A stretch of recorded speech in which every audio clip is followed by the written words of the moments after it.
Le Saint-Bernard. Les Alpes sont debout.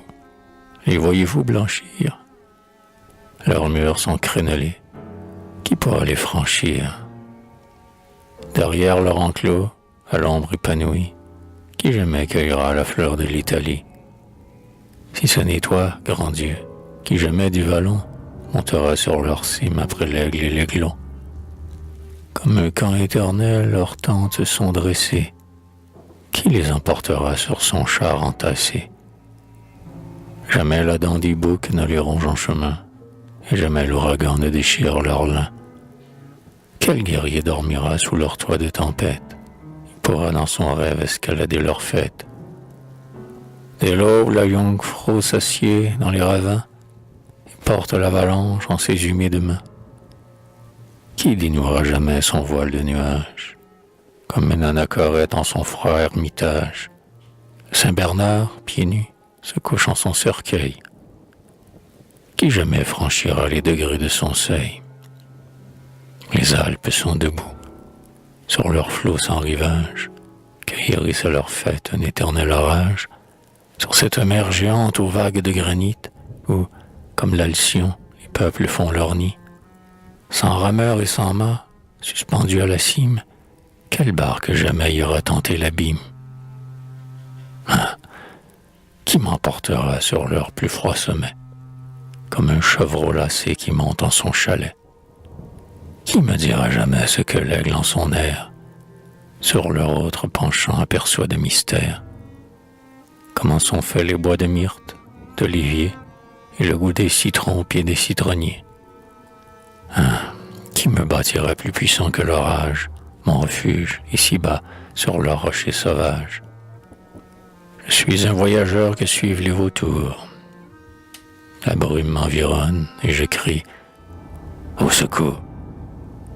Le chemin est glissant et l'ouragan m'entraîne.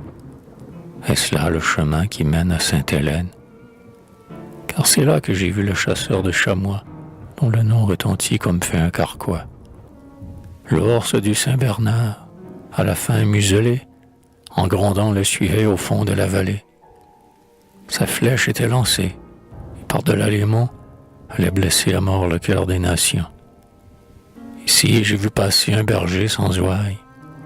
Dans la neige, il menait ses chevaux de bataille, ses canons bâillonnés qui, chargés de frimas, comme une meute en laisse, aboyaient sur ses pas.